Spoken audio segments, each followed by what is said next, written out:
Programs Knowledge Communities webinar series that we have going. My name is Ross Beitzel. I'm currently a senior coordinator here at the University of Georgia, and we are here today with Dr. Rich Whitney as he gives his presentation on the idea of program development and some of the fundamentals. And so we have been meeting with Rich and putting things together, and so really looking forward to this presentation. As we've been going through and kind of working with the system, we've been seeing some of the slides, and they look very interesting. So much looking forward to having him speak to us, to explain that to us, and for him to answer any questions that you all have as well. And so we'll be getting into the presentation, but first just a few housekeeping items. I want you all to be familiar with the Student Leadership Programs Knowledge Community. So this might be your 10th webinar, or it might just be your first, but I want to give you an introduction to the Student Leadership Programs Knowledge Community. Basically, we are a knowledge community within NASPA that is dedicated on finding the best practices, critical evaluation, recognizing exemplary programs, things of that nature within the realm and within the field of higher education leadership development for college students. And so not only do we have webinars, but we have newsletters as well. We also have an award series and a spotlight program series. We also have webinars on these as well, and which one will be coming up here in a few short months. And so I wanted to just let you know all the great things that are going on with the knowledge community. If you are not yet a member, please feel free to join by going to the NASPA website and updating your preferences to be a member of the knowledge community. We are the largest and strongest knowledge community as of now, and so let's keep that going with those that would like to log in and would like to change their preferences to be members of the community. So like I said, we have webinars, newsletters, all kinds of things to let you stay up to date with the field of higher education leadership development. And so with that little plug, a little bit about the Student Leadership Programs Knowledge Community, I want to hand it over to Dr. Rich Whitney, who's joining us from DePaul University in Chicago. So Rich, if you are there, feel free to take it away. All right, thanks. Hi, everybody. I'm excited to talk to you today about program development and programming. It's an area that when I got into the field, that was one thing that I was interested in, and now as I teach a class on program development, it's one of the topics that I really enjoy looking into. So some of those slides are from what I talk with about my students, or talk about with my students, and how I present it to them. So this P equals E cubed, we'll get into that in just a little bit. And the idea of program development is what we're all good at and what we come into the program or into student affairs to do, or what just happens when we're in the field. So what I want to talk today about is programming, program development. You know, what are those things? A quick overview of some models. Our roles as what I'm calling active and mentor programmers. We'll explain that in a bit. About best ideas for new programs and where some of those come from, and is it based on true need, or is it this best practice kind of idea that we like to have in student affairs? So this programming and all these things that we do on campus, these interventions or these things that we create for our students, does this just all happen? There's lots of words that are on this slide, and sometimes it just seems to happen out of nothing. But as we all know, as programmers and what we do, that is not the case. There's quite a bit of stuff that goes on behind the scenes. So I'm going to start with the event, the big show.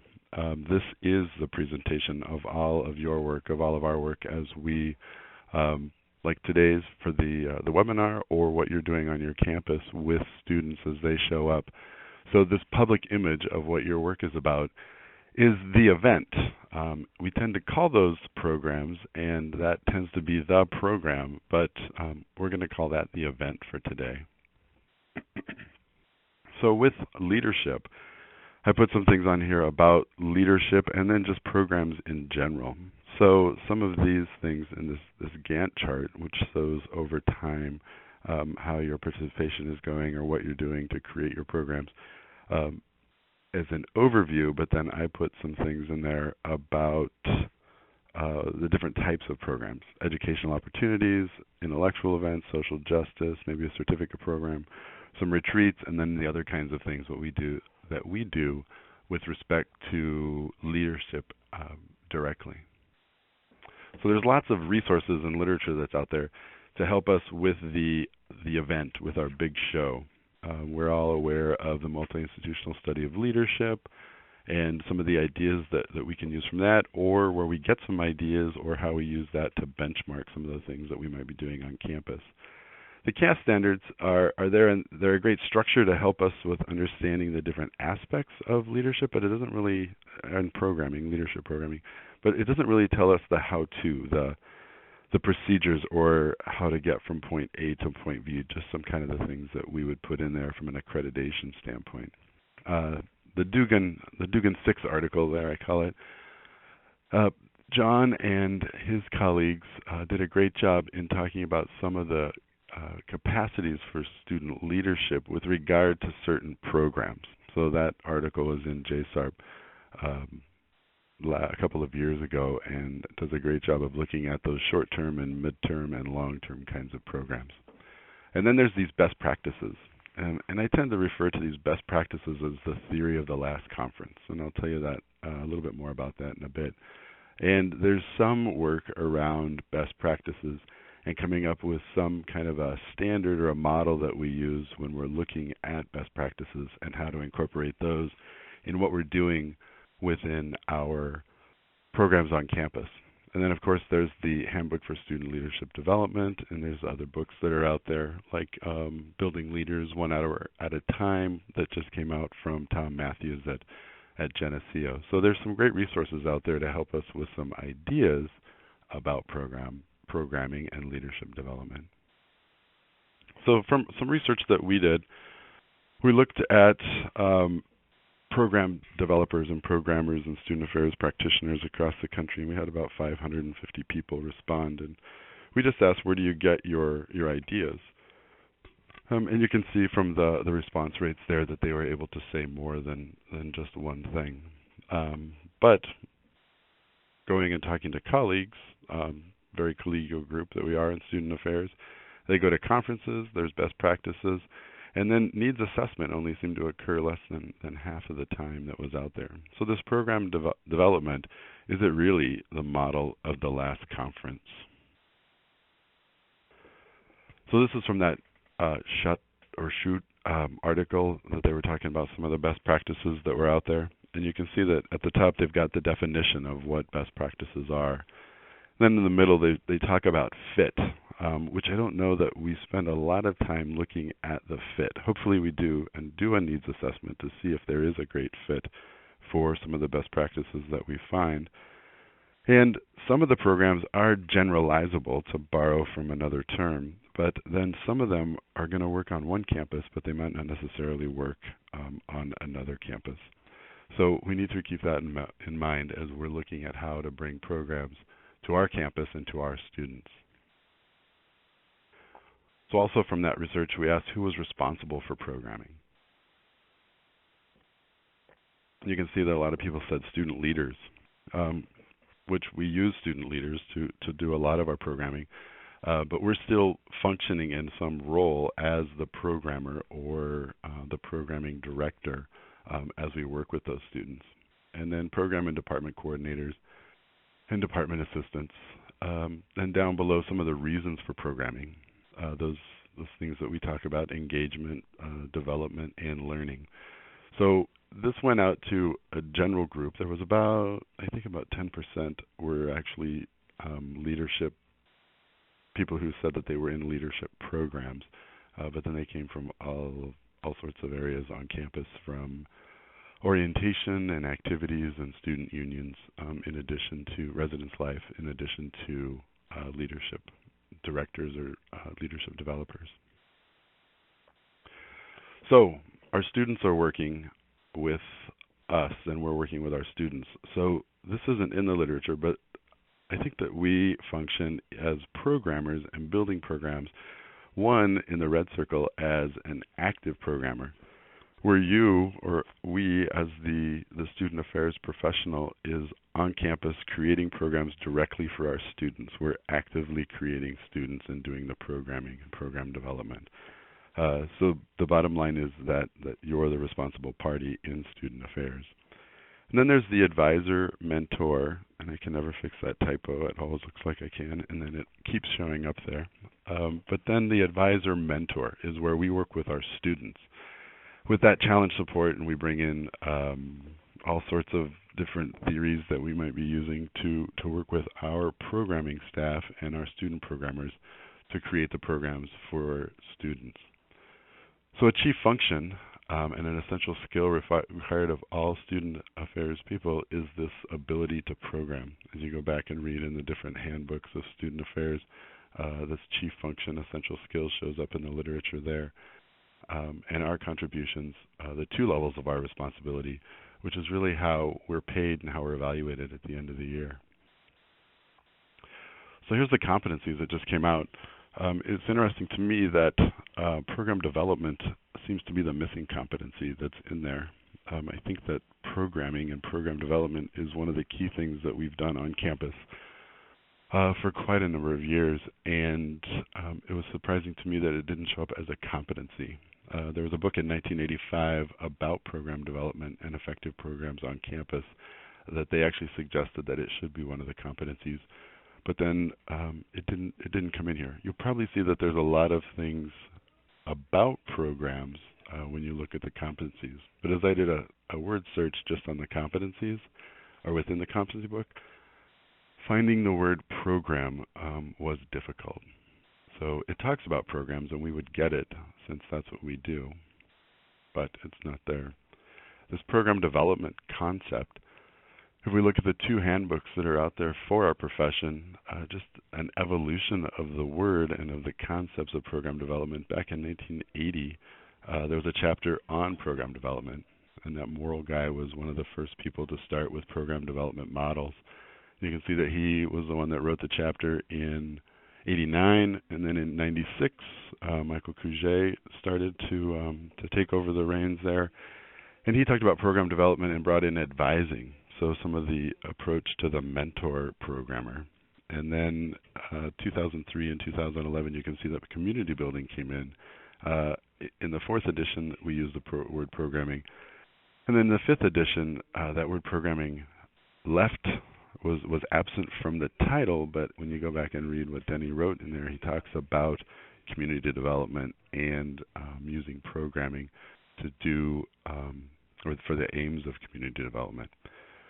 But my personal opinion is that programming is slipping away, and I think that's something that we need to pay attention to within the field. On the other side, from the Student Affairs Administration, they've got program planning implementation. So those have been in there in all three versions of that handbook. So I was just curious as to how we were starting to look at program development that was from the handbooks that we're using in our master's prep programs and as guidebooks out in the field. So finally, we get to talk about this equation. This equation of P equals E cubed. This actually came from a conversation we were having with a student programming board. And they said, I wish I could take credit for this, but they said that the program is so much more than just the event.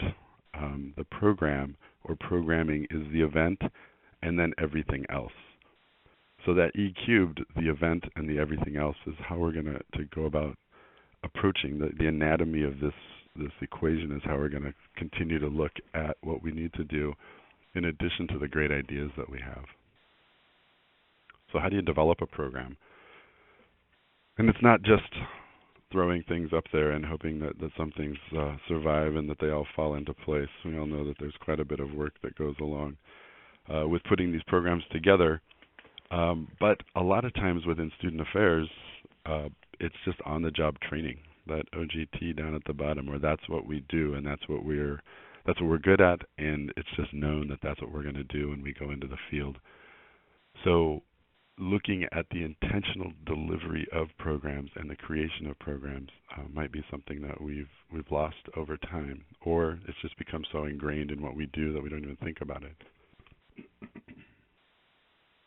So I was interested in what program was, how this word came about, because we use it in quite a different, there's a lot of different ways that we define program.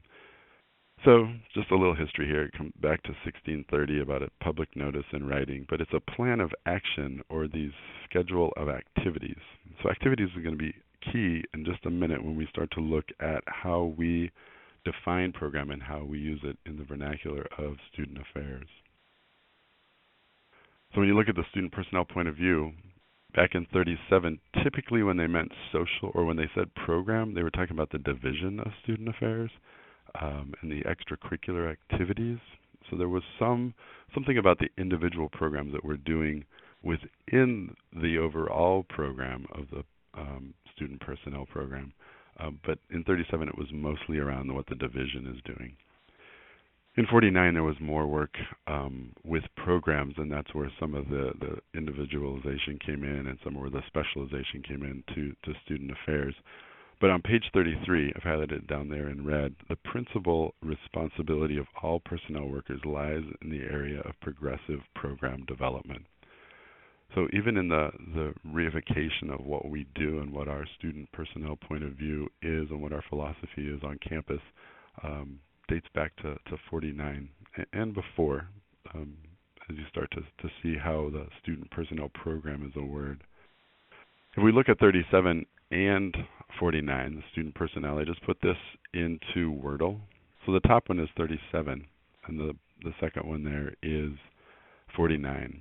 And this qualitative view of content analysis and just looking at the frequency of the words, you can see that program shows up down in 49, but you probably have to search, or I'd probably have to blow it up a little larger to show program, since it only showed up a few times in that initial document in 37.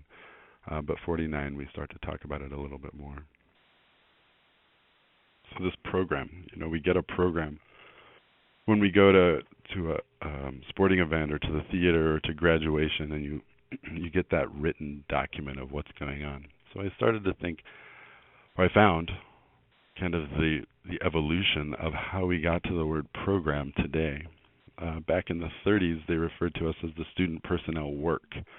And then they started to talk about student personnel program. So our work became a program, or a program of work. And then the program of personnel work started to take over. So now we're starting to use that word program. And then a program of personnel services. So there we became much more transactional in how we were working with the students and what was going on with our programs. And then a program of services, and then programs and services. And then that's where those services became analogous with our departments. So departments and programs, where we actually got to the program and then to the programming. So just a little bit about where this word came from and why we get it when we're talking to colleagues about what's going on in student affairs. And when we talk about different programs, you can track along with the people you're talking about to know whether they're talking about the big program or a sub-program or an event-like program or an activity that might be happening under your realm. So this three-part definition goes back to the 1985 book that was on effective programs. And it's generally accepted in the literature that this is what a program is. There's three parts to it. The department, which is programs and services. It could be a series, so that might happen over a week, or it could happen over a weekend, or it could happen over the semester or the quarter, or maybe the whole academic year. Or there's just one-time gigs, and those are typically the activities and the events of a program that are happening on campus. So this programming defined theoretically based plan. So student affairs, we love to have that theory in there, and we need to have that theory in there. Theoretically based plan under which action is taken toward a goal with context of institutions of higher ed. So that's where we do our work, obviously, and we add a little bit more to our programs and to our event-like programs that are happening than just being event planners or event managers. So there's a lot more that's going on with us than just planning an event. Some of it's the same, but then as we know, that theory comes in there and learning outcomes and those kinds of things. CAS actually refers to two, but they help to support the fact that it is organizational and it is activity. So still going back to that. The word programming is interesting, that when we say program, we could be talking about a department or programs and services, or we could be talking about an event like or an activity. But when we say programming, typically within the vernacular and within the the literature, programming is what we do with event-like programs and activities, and that's the action of what we're doing. So we've programmed that the whole week, or we've programmed that month, that awareness month, or we've got it all programmed in the halls for the whole quarter or semester. So the programming takes it more to the direct application of what we're doing. And programming a lot of times can be what we're doing with our students as mentor and programmers. So the look at what we're doing, the many times that we've reconsidered what we do in our field, 2004, 6, 8, 2000, 2012, with the reflections, what they just did was looking back at the student personnel point of view. They actually used the word reopen. So I chuckled a bit when I saw that and thought, do they really really want to use the student personnel point of view reconsidered? But when I went to each one of those and I looked at how they used the word, you can see back in 37 that they used program 3 times, and then you can read all of those that are in there. Again, 37 program typically meant the division of student affairs.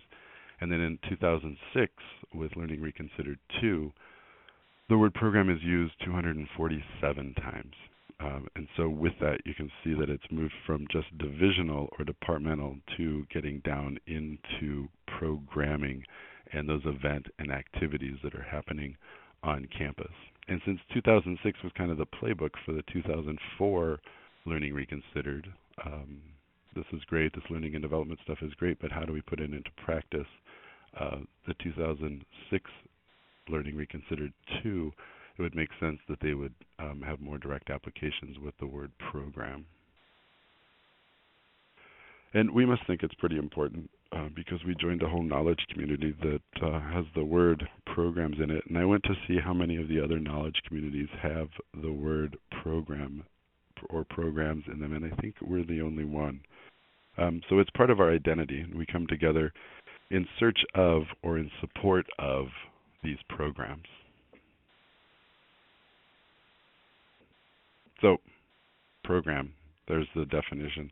Across the top, how we do it is there in the middle, the process of planning, implementing, and measuring, and then the types of things that we do with programming. So I think I made a case there that program is something that we use in the field. This cube, this is where it all started back in 1972. This is what we grabbed onto. So when you hear the cube, this is the original one. When you were in grad school and you might have used the 1996 handbook for student services, you might have seen a different cube that was a modified cube, but it was based on this particular cube that looks at the target and the purpose and the method of how we go about building a program or an intervention. So this is actually a counseling model that kind of started everything for programming. And then within leadership, there's a few of them. So Denny Roberts here in 1990 has a student leadership program model. But you can still see that planning and that implementing and that measuring is still in there with different, makes it a little bit easier, more linear here to use this. And then in the most recent Handbook for Student Leadership Development, Paige Haber-Curran talks about the formal leadership model. So back to a cube function of how we're looking at things, and it's about the students and the structure and the strategies. But still, there's still how do we get there? What's the process? How should we go about building this program? So we have an idea to do something with students, and we have an idea for some kind of a strategy, and we have an idea for the structure, but what's the actual process? So I actually went back and read these 39 years worth of program development models, and I tracked all of them to see who they cited. So it is interesting that most of them went back to the cube here. You should see me drawing there on the screen. And then the other ones went to this linear model, so program development and student services linear model. But they both went back to the 74-76 time frame, or most of them go back to the 74-76 time frame with Witchy and what they were doing with regard to program development. The ones down there below the line where it's PTP, which is practice to theory to practice, and then all the others that are down there below the line, those are models that show up in the literature, but none of those models directly cite any of the previous models that are above the line. So how I tracked the lineage was just went through to see who they cited and what they talked about. So which programs models do you use? So interesting that the community building and programming model is there at the top, and that's the one that was in the 2011 handbook. So I don't have any statistics that tell you that that's significant or that's where it came from. But you can see some of the others that are in there are the health and wellness model and then the program development model. When we did this, I wanted so bad to throw in a model that didn't have anything to do with programming, that just sounded program-esque, to see how many people would choose that, but we didn't actually do that. So you can see the program development model is used. That name is used a couple of times within the literature. And then the program development 6-step model would have also shown up in that 1996 handbook by Peggy Barr and Michael Couget. And there it is.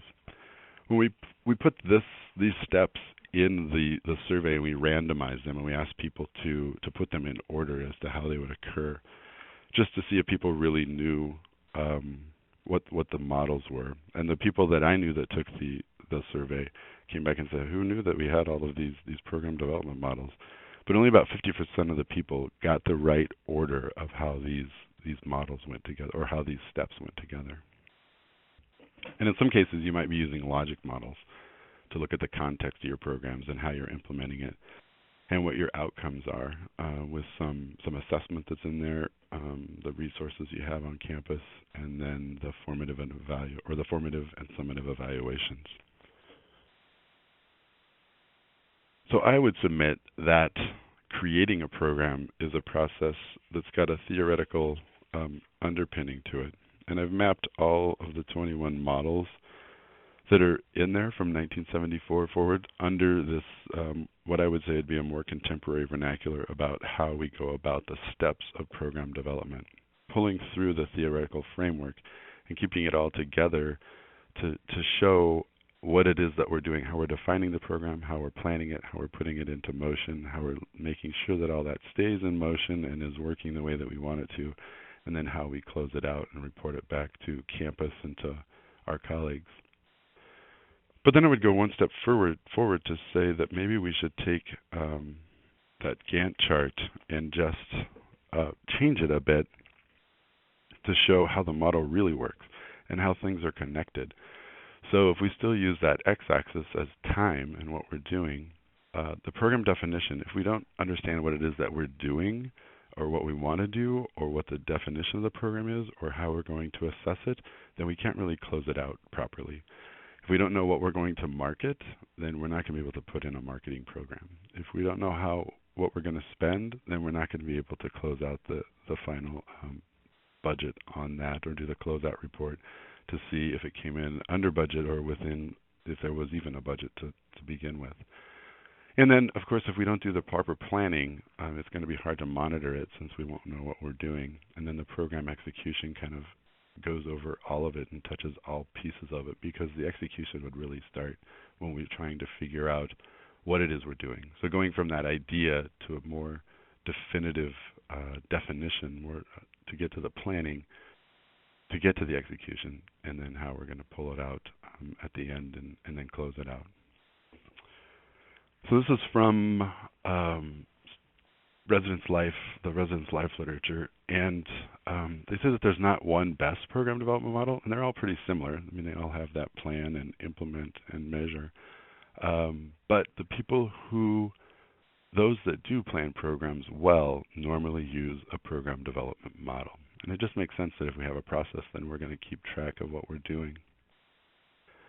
So now that everything else piece, all the behind-the-scenes stuff, all the things that we're doing that make the program happen and how we teach our students how to be programmers, but it's all things that's hard to explain. Like when somebody asks you what you do and trying to explain what we do in student affairs, this is part of the stuff that we do that some people might not get, or some people might think, oh, anybody could do that. but I would say that not anybody could do that. So the evaluation and illuminating what we're doing is at the beginning, and as we throw that boomerang out there, we start to activate our plans. And then the implementation comes out there, and you can see that the path of the boomerang bleeds off the page, which is more of a metaphor than anything else. At first, I just was trying to get all that to fit, and then I thought, oh no, the metaphor of it going out there somewhere that we can't really control, and we really don't know in some cases what we're going to get, or we hope that the marketing works, or we hope that we've budgeted correctly. We hope that the weather will hold. Some people have talked of, we had NATO here in Chicago last year that we had to revise some of our student programming here in Chicago and at DePaul because of NATO and the events that were happening in the city. So you probably would never think that NATO is going to do something to an on-campus program. And then as that boomerang comes back, you're hoping to catch it rather than to get hit by it or to have some surprises. So how do we do that? The Learning Reconsidered, we're talking about learning, and that this transformative activity, this holistic and comprehensive thing, these programs are actually contributing to the academic, to the curriculum, to what we're doing in campuses and to student development. Some people consider learning and development separate, but as we know, more and more of the literature and of books like Jane Fried's book about the pedagogy of engaged learning and experiential learning are coming back to say, it's not the curriculum and the co-curriculum, it's just the curriculum. It doesn't just happen. This learning doesn't just happen in class, and then they leave that in class, which I'm sure you've all heard that example before. So learning and development aren't two different things that happen two different ways. It's more holistic. It's more the gestalt, which is a whole. It's integrated, it's complete, and it's unified. Learning and development happen together. It's part of the maturation process, and it's part of that increasing complexity of what we're doing over time. So if we look at experiential education and we look at experiential learning and the theory, look at Kolb's work here, the concrete experience is somebody going to a class or going to the event. Then they leave class or they leave the event, and there's some reflective observation that's going on from what they learned, and maybe some abstract conceptualization about how they're connecting what they're learning in class and how we're going through the formation process of creating a discipline within the classes and the majors that they're taking, but then how also are they using that to interpret what they learned in class and within our activities, our event-like programs, or just our overall programs through departments and services that we're offering. And then the active experimentation of how they're going to implement that, or the reinterpretation of the application of what they've been thinking about and how they're pulling all that stuff together. So we asked in the survey, do you use theory? So the first question was, when you develop a program, it was in the college student development theory section. Do you use theory when you develop a program? Yes. So of course. And then, do you identify as a practice more than a theory person? 70% said yes, and theory is more important than practice. Only 7% said that they were more theory than practice. But as we know from Learning Reconsidered, or Assessment Reconsidered, and I think Levin was the first one that talked about it, that said that there really is no difference between theory and practice. Perfect theory is practice, and perfect practice is theory. You use a theory for everything that you do. You use some way of predicting or controlling or explaining what it is that you do. So there's some theoretical underpinning, and we're just so good at theory and thinking in theory terms, particularly college student development theory terms, that I think sometimes we discount the fact that we're using theory. And then you can see at the bottom there, how often do you connect theory to practice when developing programs? So the almost all was to never, that's 24.8%. So about a quarter of the people said that they almost always to never use theory when they're looking at their programs. But it's these theories that how we keep the students in the middle of what we're doing. when we're looking at behavior, when we're looking at how to help them with meaning making, when we're looking at cognition and emotional kinds of things. So if we're really going to talk about the inputs and the environment and the outcomes, the environment is where the student is. And if we go back to any of those program development models with target or students or what we're developing those programs about, it's keeping the student in the center of what we're doing. So in program development models in the survey, we moved away from just college student development, and we said, how often do you connect your program development models? So you can see the results there. And it's about 24.5% that were in the often to almost always down there on the other side. So about 24% of the time is when people are actually using these program development models to create something. And I would again say that we're probably using some sort of process or some sort of approach to how we're putting programs together on campus, whether we call it a program development model or whether we call it some kind of a theory, might just be a way in how we look at those things personally. So what are some of the reasons that you would use these program development models? Learning outcomes, structure, I thought was an interesting point, and one that I would say is what we need to do with program development models. Generally accepted standards. So there's something out there. We know what we're talking about when we're talking about programming and building a program and advising.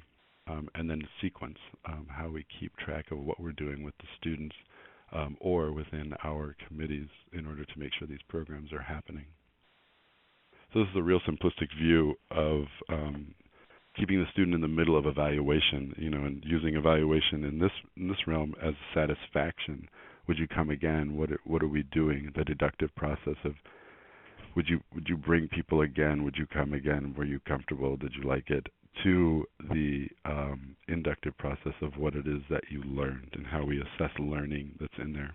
And we know from the 6-step model and from some of those program development models that we talked about a little bit earlier, assessment, it anchors both sides. It's in the definition and it's in the closeout. What's the need for the program? Is it more than just a best practice that somebody else told us about, or is there actually a need on our campus and we got a great idea from another campus, but will it work for us? So there's more to assessment than just the assessment of learning. But there are steps. So if we look through this, the defining of the problem, what the purpose is, the assessment methods. So all of these kinds of things you're going to have to pay attention to prior to building an assessment plan, which would come in under the program definition piece of what we're doing. The same would be true with evaluation. And I've got those two, I did the color coding between those two to show how they're very familiar processes amongst assessment, evaluation, and research. So the basic vanilla structure of an article. So if you think of it, how an article is written with intro, lit review, method, results, discussion, it's the same kind of way that we would approach our assessment and evaluation plan. Sometimes it gets a little confusing as to what we're actually doing. Is it really assessment, or how does that differ from research? But these questions, I won't read all of them, but look at the second one. What is my program trying to accomplish? So that would be a definitional thing. And then second from the bottom there, how do we use the information to improve or celebrate our success? But if we don't know what information to ask, we can't celebrate the success, which would be in the closeout phase, which would be connected back to the definitional phase of what we're doing within our assessments. And the important qualities of assessment, if you look at the second one from the bottom, informs decisions for continuous improvement or provides evidence of proof. That evidence of proof could be your merit raise for the year, or it could be the number of students that we're actually serving, or it could be that people are learning what we'd hoped they'd learn because we put the program together, or it could be that this is a viable program that needs to continue because the numbers are high. So the product is what the participant thinks it is, nothing more. This is just a little bit about marketing. What's the product? A lot of times it's our It's our programs, or all the times it's our programs, and what we're trying to get across there in our programs. And then who's the consumer? Actually, the word participant up there in purple is from marketing on the consumer. But if we look at the participant as being the end consumer, the target of what the program's for, then those two would be interchangeable. So the participant's probably the target student group or the group that you're trying to program to or to provide some services to. But if the perception is that it's a poor program or that they're not going to get anything or that you're not providing what it is that they thought they were going to get, then they're probably not going to be there. So those 3 P's of product, perception, and participant are really key to what we're doing within the marketing of how we look at our programs and how we're getting that out there. So we don't talk about marketing a whole lot in student affairs, but the 4 P's have now become the 6 P's of marketing. The product is the outcome, what we're doing, it's the event. And then the publics are the different students that we're working with. We don't typically charge a price, but if we know the price per head of how much it cost us to present the program, then our vice presidents are going to be happy, and we'll also have some idea of how we're going to budget in the future or how we need to increase our budget. The place is just the space, programming space. We all know great programming spaces within our campus, our communities. Productions, the steps, the promotional mix are those 4 things over to the side there, and then the people are the collaborators that we're going to work with on campus in order to present our programs. But we have to look at marketing, and personal selling there in the promotional mix is probably the strongest piece of how we're going to get students into our programs. So when do we consider marketing of a program? And we really need to start doing that in the definitional and the planning phases. That's just the American Marketing Association definition of marketing. They thought they needed more than just the 4 Ps. And then there's more concepts of marketing, which might be a whole different topic or webinar by itself, but push marketing and trying to push the program out to students, or having students pull the program through the pipeline or pull it through the avenue or the institutional hurdles that they need to do to make sure that it happens. And then involvement marketing. Again, this marketing piece is a much bigger part to programming, but I wanted to get it in here. High involvement and low involvement. So people taking more of an active participation in your program, or just more passive. Maybe your program is bulletin boards, which our friends in Residence Life would understand how bulletin boards are part of a program. So no matter what we're talking about, assessment or marketing or budgeting or closeout, we have to begin with the end in mind. So if you don't have a great question, then you're not going to know how to ask the proper questions in your method. And if you don't know where you're going, then it doesn't really matter where you end up. Going back just to end here with Esther Lloyd Jones and what she talked about in 1938. She was one of the people that wrote that initial student personnel point of view, but you can see that she saw the aspect, the trio of responsibilities that we have in student personnel: work and student affairs, administrative and facilitating programs with the curriculum, and as well as the business concerns of the university. And then a good many services or programs is probably the word we'd use now, all based on the student personnel point of view of working with the individual and working with the whole student. And then that deeper teaching piece up there is, we're really educators, and we're really the people that add to the education and the practical education of what's going on with our students. So we're adding to the curriculum for sure. So without the program, the program doesn't happen without the event, which is the big show that's happening that everybody sees, but probably so much more is the everything else that takes place behind the scenes, or definitely when you're working with your students. And then this look at the program development, program management model of making sure that we've got those proper things connected. And if we do that, we don't just operate by ourselves here in leadership or in any programming area within the campus. We are part of the institution. We do contribute to the institutional mission, the student affairs mission. We do support teaching. We provide services, programs, activities, and this co-curricular is really the curriculum. Co plus academics is just the curriculum. So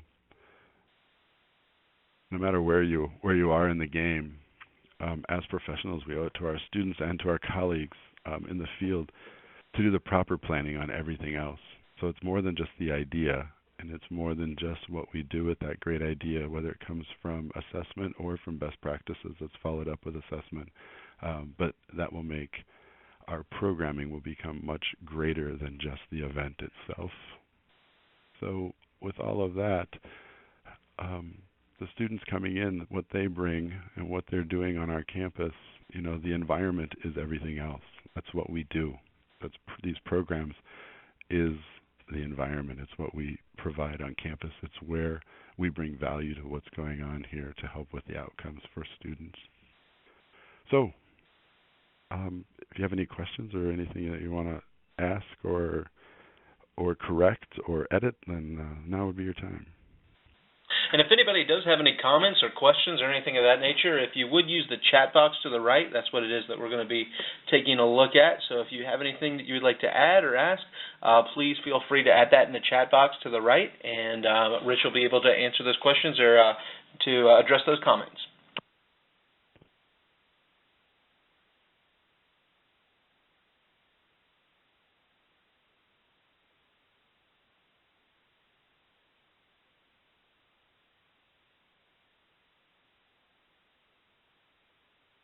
The questions are rolling in.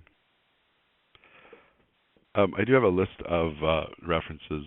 Some of the references I didn't put on this back page, but if you would like to get the references, I can send that to you. And then some of the articles that we're working on for the survey and the ways that we've mapped some of those program development models according to the program development and program management. Those will be coming out soon, hopefully. And Rich, it does look like we have a question. Matt Smith is asking, are there any emerging models for program development that you're aware of or that are being worked upon or that you're working on yourself? So the emerging model that I'm looking at was just going back, and it's that model that we talked about. This one would be the one that I'm working on, and the reason I went back and mapped all of the 39 years of those was to see where some of the gaps were.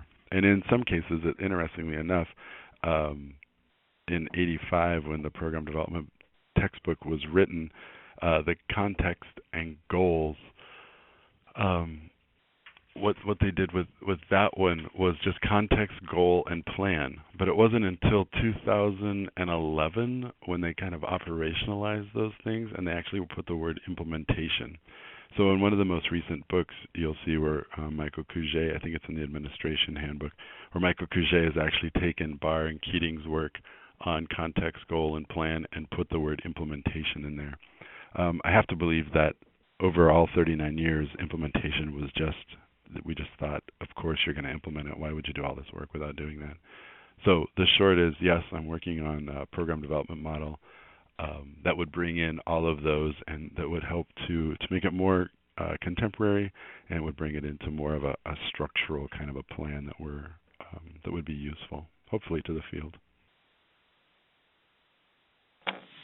All right, great. We also have another question. Do you have any advice for sharing this information with student leaders? Some of the things that I'm doing now and that I would suggest that you do is just sit down with your students. And I started going on kind of a listening tour with different groups, and like that P equals E cubed was the first one we did. And I just went in and I said, I don't want to teach you anything. I don't want to talk about anything. I don't want you to know what I'm looking for, but I would love for you to just tell me how, and I'm not their advisor, I would love for you to just tell me how to program. So just teach me how to program. And then we taped it, and we went through the steps that they went through in creating their program. And it was kind of all over the board as we sat there through that hour and a half. But then when you actually went back to chat with them, then these things that are on the screen right now all started to show up. Not very good here with the check marks, but these things all started to show up in the same order that they're here, that we're using here to get to the day of the event. So just creating what's happening on your campus to show that your students are really using a process that you can actually go back and train your students on, and how you're doing things will help you as advisors with training them to be programmers, and will help you in creating more thorough programs and using backdating and budgeting forms, and just including all of that in the mix. So backdating and budgeting, that's all going to come in with program definition and planning, and then of course your assessment plans. Does that help? Yeah, thank you. All right, are there any other questions anyone have? Please feel free to use the chat box over there to the right.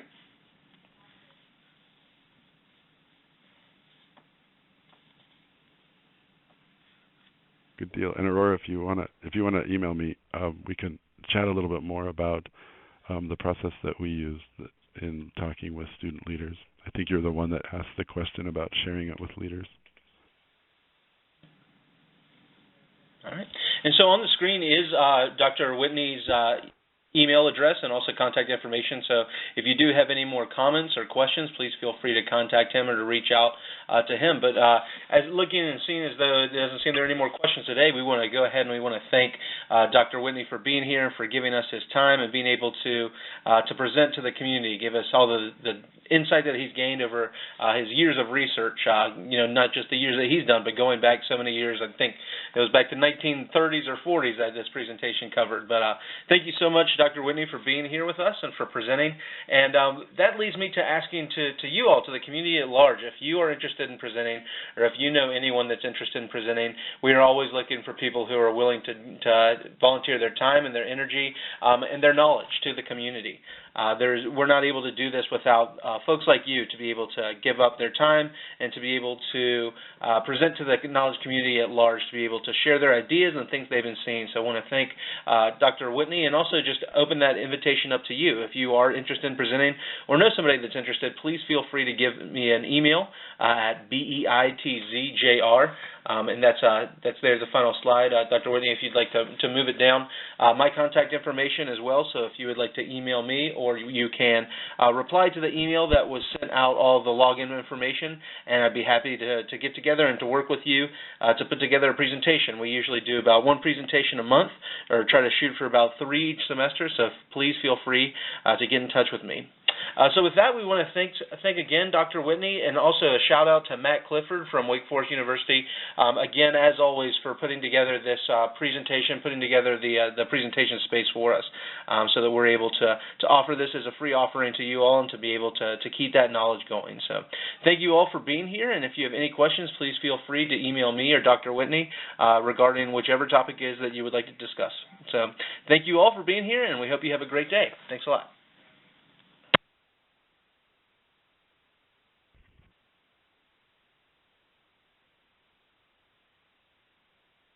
There's been some questions about, I think we're still on, there's been some questions about the PowerPoint.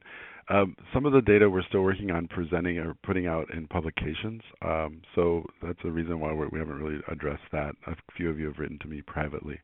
If you email me privately, you can talk about how some of that could work. And we do just have an article that came out in the Campus Programming Activities magazine that came out that talks a little bit about this. That's where we introduce advisor and mentor programmers, and we also talk about the P equals E cubed, and what the students said about the value of advisors. Without any prompting from us, they actually talked about challenge and support, and that's what they want from their advisors. So it was really great.